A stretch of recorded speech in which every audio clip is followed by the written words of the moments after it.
उल्टी होती जाती है। उत्तर प्रदेश में जब एक डिसीजन आया तो मुझे इस साइंस की समझ ने बहुत मदद की। यूपी की गवर्नमेंट ने एक डिसीजन लिया कि अजान नहीं देने देंगे, लाउड स्पीकर्स को नीचे उतार देंगे। इस बात से मैं बहुत मायूस हुआ।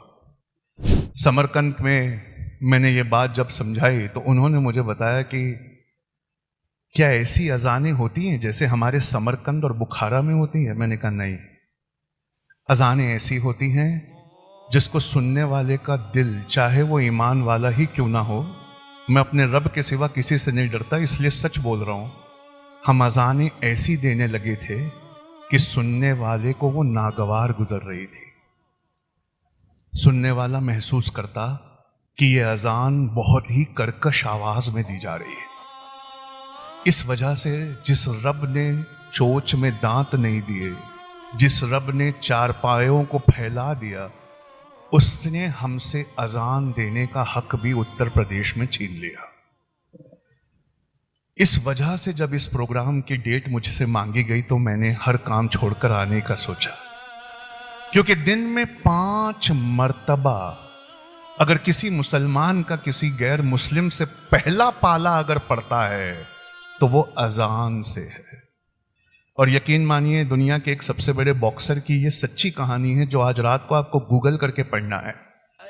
दुनिया का जो सबसे बड़ा बॉक्सर था, वर्ल्ड चैंपियन, उसका नाम आज मोहम्मद अली है। उसने कन्वर्ट होने से पहले एक अजान सुनी थी। उस अजान ने उसके दिल में इतना सुकून दिया था कि उन्होंने आगे बढ़कर कलमा पढ़ दिया था। आपकी मस्जिदों में क्या होता है? आपके बारे में इतनी बुराइयां की गई हैं कि कोई आपके मस्जिद में आकर देखेगा नहीं, लेकिन आपके मस्जिद में क्या होता है, इसका एक छोटा आधार कार्ड, आपके मीनारे से निकलने वाली ये आवाज है। अगर ये आवाज खूबसूरत है तो लोगों को करीब लाएगी, अगर ये आवाज बहुत खूबसूरत नहीं है तो लोगों को दूर करेगी। खानकाएं हुआ करती थी, मदरसे हुआ करते थे, उनके बारे में यह मशहूर था कि कोई किसी शहर में जाए और उसका सामान चोरी हो जाए और उसे भूख लगी हो तो एक खानकाह ढूंढ कर पहुंच जाए और वहां पेट भर के खाना खा ले।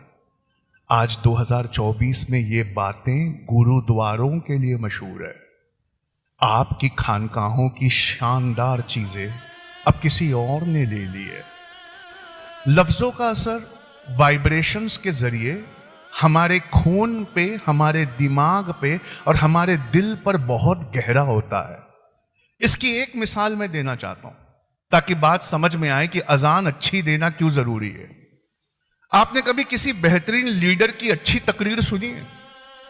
वो तकरीर स्टेज पर से दे रहा है, आप उससे बहुत दूर बैठे हैं, लेकिन वो लफ्जों के चयन को ऐसे करता है और अपने लफ्जों को अदा ऐसे करता है कि सुनने वाले का ब्लड प्रेशर बढ़ जाता है, उसकी सांसें तेज हो जाती है, उसके दिल में एक कुछ वक्त के लिए ये आता है कि मुझे अपनी कौम के लिए, अपने समाज, अपने देश के लिए कुछ करना है।